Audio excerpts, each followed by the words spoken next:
नमस्कार, आप देख रहे हैं तेज तर्रार और मैं हूं आपके साथ परमजीत कौर। बात करेंगे इस वक्त राजधानी दिल्ली में बढ़ रहे प्रदूषण की। देखिए, दिल्ली की हवा लगातार जहरीली होती जा रही है और अब सरकार ने इस बढ़ते खतरे को रोकने के लिए बेहद ही सख्त और तुरंत प्रभाव से लागू किए जाने वाले नियमों की घोषणा कर दी है। सर्दियों में हवा धीमी पड़ते ही छोटी सी आग भी पूरे शहर का दम घोट देती है और इसी वजह से दिल्ली सरकार ने और डीपीसीसी ने प्रदूषण फैलाने वाले हर छोटे बड़े स्रोत पर अब जीरो टॉलरेंस की नीति अपनाई है। खुले में कचरा जलाने से लेकर कोयले वाले तंदूर तक हर नियम को अब सिविल कोर्ट के आदेश की तरह माना जाएगा और जरा सी लापरवाही भी अब भारी जुर्माने में बदल जाएगी। तो आइए जरा विस्तार से समझते हैं जीरो टॉलरेंस की नीति को। आखिर है क्या? दिल्ली की खतरनाक होती हवा को नियंत्रित करने के लिए सरकार ने अब सख्त रुख अपना लिया है। पर्यावरण विभाग और दिल्ली प्रदूषण नियंत्रण समिति यानी कि डीपीसीसी ने राजधानी में प्रदूषण फैलाने वाले हर छोटे बड़े स्रोत पर तुरंत एक्शन लेने का आदेश जारी कर दिया। सर्दियों में हवा की गति कम होने से धुआं जमीन के पास ही जमा रहता है और ऐसे में छोटी सी आग भी शहर की वायु की गुणवत्ता को बेहद खराब कर देती है। इसी को ध्यान में रखते हुए खुले में कचरा, पत्ते, रबर, प्लास्टिक या किसी भी तरह का कूड़ा जलाना अब बिल्कुल प्रतिबंध कर दिया गया है। कोई भी व्यक्ति अगर खुले में कूड़ा जलाते हुए पकड़ा गया या इस तरह की किसी भी गतिविधि में मदद भी करता पाया गया तो उसे तुरंत मौके पर ही 5,000 रुपये का निश्चित जुर्माना देना होगा। देखिए, ये कार्रवाई जो है वो एनजीटी अधिनियम 2010 की धारा 15 के तहत की जाएगी। इसीलिए किसी भी तरह की रियायत की गुंजाइश बिल्कुल नहीं है।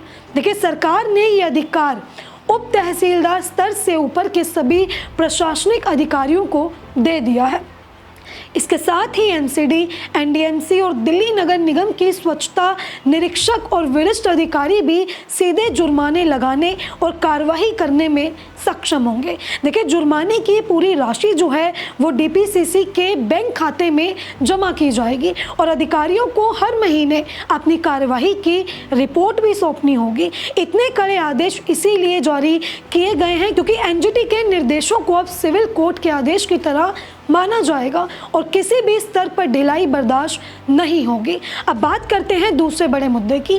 कोयले और लकड़ी से चलने वाले तंदूर पर भी रोक लगा दी गई है। देखिए, दिल्ली के होटल, रेस्टोरेंट, ढाबे और केटरिंग यूनिट्स पर भी बड़ी कार्रवाई शुरू हो गई है। राजधानी में अब कोई भी तंदूर कोयला या लकड़ी से नहीं चलेगा। डीपीसीसी ने साफ कहा है कि तंदूर सिर्फ गैस, बिजली या फिर स्वच्छ ईंधन से ही चल सकते हैं।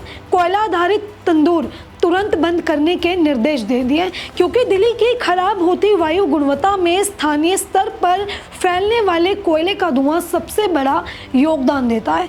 देखिए, ये कदम जो है वो ग्रेप यानी कि ग्रेडेड रिस्पॉन्स एक्शन प्लान के चरण 1 को और कड़ा करते हुए उठाया गया है। अब बढ़ते हैं तीसरे मुद्दे की ओर, सड़क किनारे खुले निर्माण सामग्री पर कार्रवाई। देखिए, इसके अलावा जो है अगर सड़क किनारे अवैध तरीके से रेत, बजरी, ईंट, सीमेंट, टाइल और पत्थर जैसी निर्माण सामग्रियों को खुला रखने वालों पर भी अब कार्रवाई शुरू करने की तैयारी है।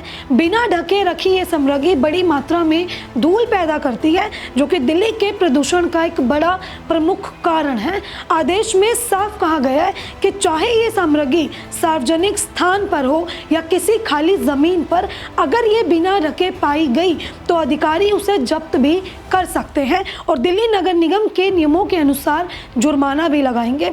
हर साल सर्दियों में दिल्ली और एनसीआर में वायु प्रदूषण का एक गंभीर स्वास्थ्य संकट बन जाता है। तमाम योजनाओं और तैयारियों के बावजूद भी प्रदूषण के स्थानीय स्रोतों जैसे कि कोयले के तंदूर, खुले में कचरा जलाना और निर्माण से उठने वाली धूल लगातार स्थिति को और खराब करते हैं। यही वजह है कि इस बार सरकार ने बेहद ही सख्त आदेश जारी करते हुए साफ कर दिया है कि अब प्रदूषण के हर छोटे बड़े कारण पर कड़ी कार्रवाई होगी और इन पर रोक लगाना बेहद ही ज़रूरी है। अधिकारियों को उम्मीद है कि इन कदमों से दिल्ली की हवा में कुछ राहत ज़रूर आएगी, लेकिन ये तभी संभव है जब नियमों के साथ साथ जागरूकता और सख्ती दोनों बराबर साथ चलेंगे। देखिए, सरकार का संदेश बिल्कुल साफ है, अब ढिलाई का कोई सवाल नहीं। प्रदूषण के हर छोटे बड़े कारण पर सख्ती ज़रूरी है और प्रशासन को उम्मीद है कि इन कदमों से दिल्ली की हवा में कुछ राहत ज़रूर आएगी। देखिए, आपने पूरी खबर देखी। इस खबर को लेकर आपकी अपनी जो कुछ भी राय कमेंट बॉक्स में आप ज़रूर साझा करें और ऐसी तमाम जानकारियों के लिए हमारे चैनल तेज तरार को सब्सक्राइब करें। आप देख रहे थे तेज तरार, जहाँ खबरें तेज भी और तरार भी। अगर आपको हमारी ये वीडियो पसंद आई हो तो इसे लाइक एंड शेयर करना बिल्कुल भी ना भूलें। इसके साथ ही हमारे चैनल तेज तरार को जरूर सब्सक्राइब करें और हाँ, बेल आइकन को दबाना बिल्कुल भी मत भूलिएगा, जिससे दिल्ली से जुड़ी तमाम खबरों की नोटिफिकेशन सबसे पहले आप तक पहुंचे।